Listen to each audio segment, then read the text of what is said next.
I want to begin with 2 questions, and I need your participation. First question, how many of you have been to a movie more than 3 times this year? Please raise your hand. Wow, a lot of you. Thank you. Second question, how many of you have been to an opera or classical music concert more than 3 times this year? Please raise your hand. I'm so glad to see some hands. Thank you. When you go to a movie and if you didn't like it, what will you do? You will say, next time I'll pick another kind of movie and I'll go again. And if you still didn't enjoy the second time, you will say, next time I'll pick another kind of movie and go again. But you will still go. What about classical music concerts and opera? Many people told me, I've been to the Philharmonic or opera once and I didn't like it. So I guess it's not my cup of tea. There are obviously bias people have for classical music and opera. My name is Lucy. I was born and bred in Hong Kong. I'm very passionate about opera, going to opera, singing to opera, learning about opera. Last year, I even started my own opera company, More Than Musical, which is a registered nonprofit in Hong Kong. We are making opera accessible and approachable to everyone. We are bridging the modern society and opera. Before there were TV and movies, operas, theaters, there was these groundbreaking art forms which challenged the social norms, which pushed people out of the comfort zones, and they made political statements. Opera is meant to be hip and modern and challenging. In the following, I'm going to share with you my journey with opera, the society's journey with opera, and why opera matters to you and to me, and I'll leave you with a challenge. I hope by the end of this talk, you all will be saying, whoa, I'm definitely going to an opera. My music journey began with my piano at home. I had my first piano lesson when I was 10 years old. I really enjoyed it, and I practiced a lot. My parents, after their long day of work, they came home and they said to me, can you please stop practicing because it's so noisy? Music became my very best friend. No matter how I feel, happiness, sadness, boredom, excitement, music can help me to release all these emotions in ways that words cannot describe. Music has been my emotional outlet and my best companion. And then I moved into university. I became a music student, majored in piano. As you can imagine, I was very, very happy. It was like the best thing ever happened to me. All I do every day was to learn about music and to practice. But not long after I've started my degree, around 6 months, my arm around this area started to hurt whenever I practiced on the piano. It was like there were needles flowing through my bloodstreams every day. A few more months later, it got so bad that I have to stop playing completely because it was so painful that I couldn't even hold a pen or chopsticks. I was completely devastated. I didn't know what to do. I went to a physiotherapist 2-3 times a week. I have no idea how long does it take to recover, or will I ever be able to recover. But in order to continue, I need an instrument to graduate. I need an instrument which doesn't require my hands.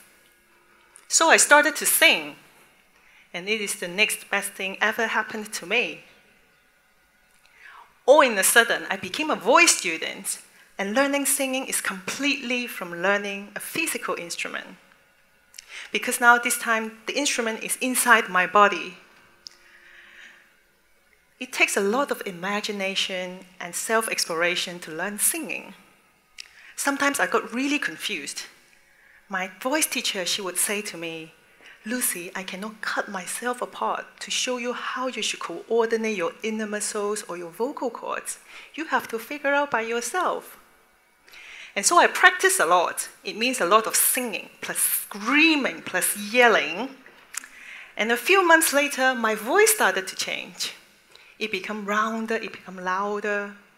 But the most important is, I got so much more deeply connected to my inner self. Because singing is such an honest and delicate process. When I was singing in front of people, I felt like I was standing there naked because there's nothing to hide and nowhere to hide. Music, singing has to be pulled out straight from my heart. And at the same time, I started to learn about opera, which is the next big treasure I found in classical music. Even though most of the operas we hear today were written in 100 to 150 years ago, still the drama remains, because opera is all about human relationships and emotions. Emotions that we all share today: love, hatred, disappointment, jealousy, longings. All these emotions are being wrapped up in beautiful singing music, together with text, visualization, orchestral accompaniment. All these pieces are being carefully constructed together to build a very complex art form. To me, opera is a floating architecture, which is beautiful, and it touches my heart. So I finally graduated as a voice student, and I became an opera fanatic. And then I moved to London to continue my education. London, the heaven for classical music lovers. I went to almost all the productions at the Royal Opera House, always sitting at the very top with my student tickets. When I looked down to the stage, the singers looked tiny to me, but their voices were so powerful that it penetrates through all the space, conquered over the orchestra, and came into my ears very clearly. How much effort and practice and techniques does it take? Apart from singing, they were also telling a story. They were telling me that I am a witness of their story. In those few hours, I could just sit there, immerse myself into the beauty, the drama, the love, the pain that opera brought me. The emotions got so intense that my heart was pounding, my hands were sweating, and I was even following the breath of the singers.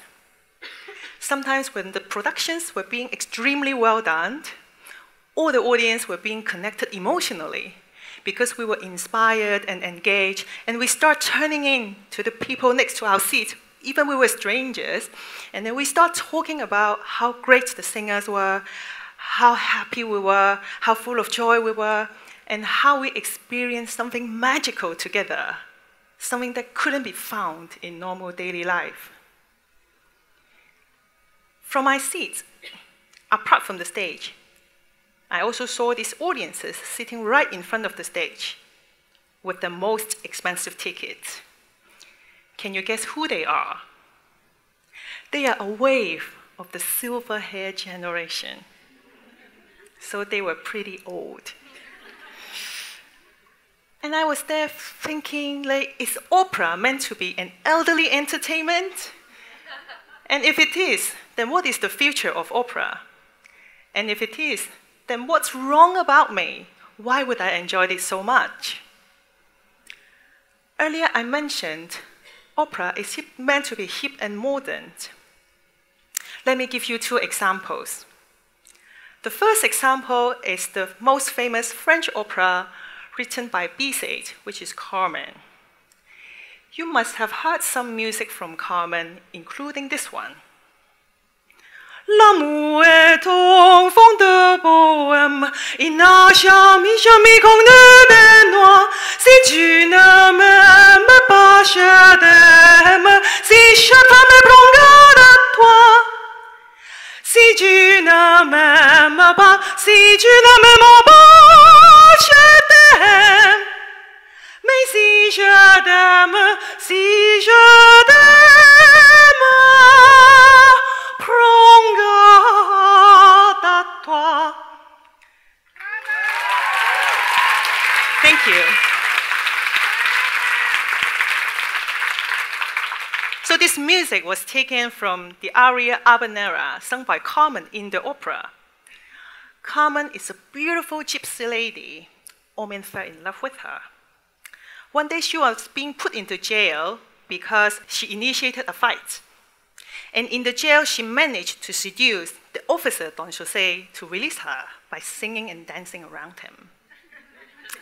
So Don Jose fell in love with her and even followed her to become a smuggler. As the story goes on, Carmen then fell out of love with him, and she would rather die than to be with him anymore, and so he killed her. A story like this is kind of acceptable today. You can see similar stories in TV and movies all the time.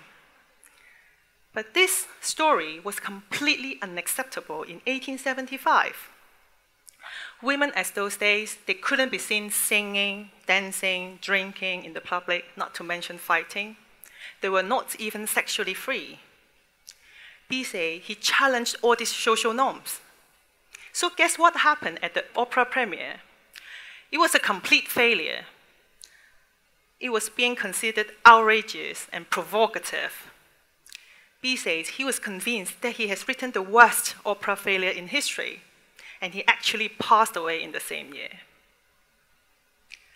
The next example is the most famous Italian opera, La Traviata, written by Verdi. This opera is about a beautiful young lady who's named Violetta. She's a courtesan. A courtesan is a mistress for the rich at those days in Paris. Having a courtesan was common among the rich at those days, but it is not a topic to be discussed in public. Verdi, he deliberately wrote about the life of a courtesan and set the time as now, 1850. So guess what happened at the premiere? Again, it was a complete failure. The church banned this opera. The royal families in Europe, they refrained from going because the content was considered immoral. These masterpieces, they were breaking taboos, and they went beyond socially acceptable boundaries in their time. Can you think of some modern figures who are doing the same to us today? Being provocative and outrageous? What about these two ladies? The controversy that opera brought is nothing less than what Lady Gaga and Madonna are doing today. Opera is meant to be hip and modern and challenging. Last year, I started working with a partner to make opera accessible and approachable, and we were bridging opera and the modern society. We are achieving that by having a few adaptations in our productions. First, opera has to be shorter. It can't be 3-4 hours anymore. Our production is around 100 minutes, which is commercial movie length. Secondly, no more big theaters. Our productions is being held in venues like this one, which is small, intimate. We remove the barrier between audience and singers. So you can see the facial expression and the singers, and you can feel their vocal cord vibrations. And we believe if you have this experience, you will be amazed by the power of human voice. Thirdly, our characters, they are modern people in modern clothing. They use cell phones, they use laptops. Finally, we even introduced a bar. This is a bar for wine and champagne. It's not a bar that you find in ballet classes. This is part of the performance, but after the performance, you can stay behind, have a drink with our singers, do your selfie, do your Facebook Live. These pictures are taken in our June production of La Traviata. So as you can see, there should be no barriers between you and opera. Opera is a shared moment of joy and an escape from the world. Opera is meant to be relevant and enjoyable for everyone. I want to challenge each of you here today by asking yourself this question. What is your opera? Where can you get emotional, connected to strangers, and be a part of something that's bigger than yourself. I urge you to find your own opera, to find your own emotional outlet and source of inspiration. Everyone deserves to be inspired and to be touched, and there is a way for it. One's mind doesn't know it's empty until it's enriched. So please open your mind. Channel yourself into the arts or whatever you find transformational. Tap yourself into your own larger-than-life experience and dwell yourself into the greatness, the beauty, and the higher ground. And I'm sure by doing so, you will be enlightened and enriched. Thank you.